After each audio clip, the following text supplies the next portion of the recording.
Hey, I'd like to welcome you to another episode of Mission Matters. My name is Adam Torres, and if you'd like to apply to be a guest on the show, just head on over to missionmatters.com and click on Be Our Guest to Apply. All right, so today I'm in Irvine, California, and I'm at the Medical Tech Forum powered by Octane. And let me tell you, today my guest is Vlad Teplitskiy. Welcome to the show, Vlad. Thank you, Adam. All right, so what brings you to the conference today? It's a very interesting event, and what really brings me here is the focus on AI. I'm a local patent attorney here, work for a firm just across the street, and we have been interested in AI for quite some time, and this focus is something that has been quite right up our alley. So AI has been a big buzzword, a big theme in many different industries. Like, what is your interest in it, and what is the interest? Have you seen anything interesting today? I have.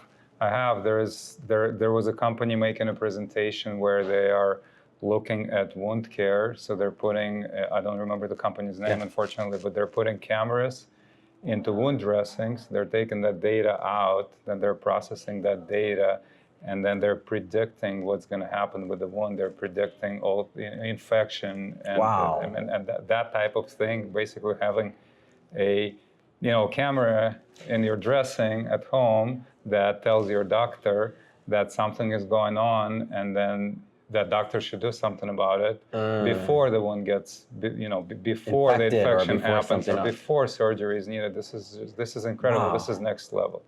So how does that relate? Because a lot of people are talking about AI, but I feel like the discussion doesn't happen enough to when it comes to protecting your IP and protecting whatever you're creating. So how do those two things relate? So AI inventions are just like any other invention.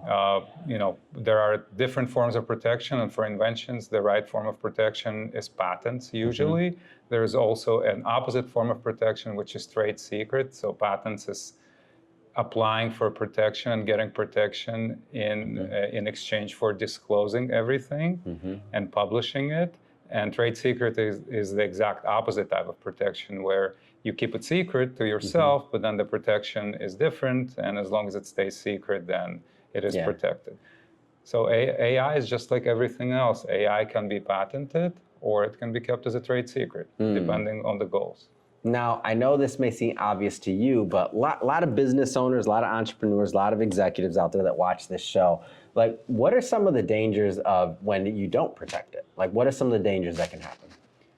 Well, the danger is that someone takes your invention that you have spent so much time developing. It hurts for me even to hear you say that, and I know you've seen that before, I'm sure. I have, and copies, it could just be a shameless copy.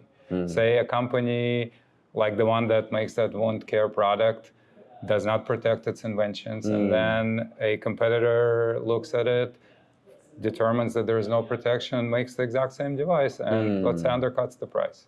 Yeah, and that can happen. Like, you've seen things like that happen in the past, or maybe not in this extreme example, maybe not in an example of a medical device like this one, but yes, it certainly happens. It happens all the time. It's a competitive world out there, and there's always price competition. Someone could do it cheaper. Someone could also do it as a product that has less quality, but would still be desired, and then they can undercut the price. Yes. At what stage and obviously you were speaking a little bit general here. So if somebody wants to, like, obviously contact them, don't worry, we'll give you an opportunity to, and website, all that other good stuff. But in general, at what stage should an entrepreneur, whether it's medical device or otherwise, when should they start going down that route of thinking of protecting it? As early as possible, but certainly before anything is made public, because so probably before entering a pitch competition. Unless that pitch competition is presented in a confidential manner, and people present at that pitch competition are under some obligation confidentiality.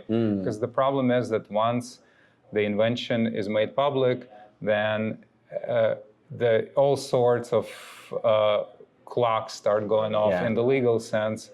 So in most countries, for example, outside of the US, once something becomes public, it can no longer be patented. It doesn't matter that this public disclosure was made by the inventor, him or herself.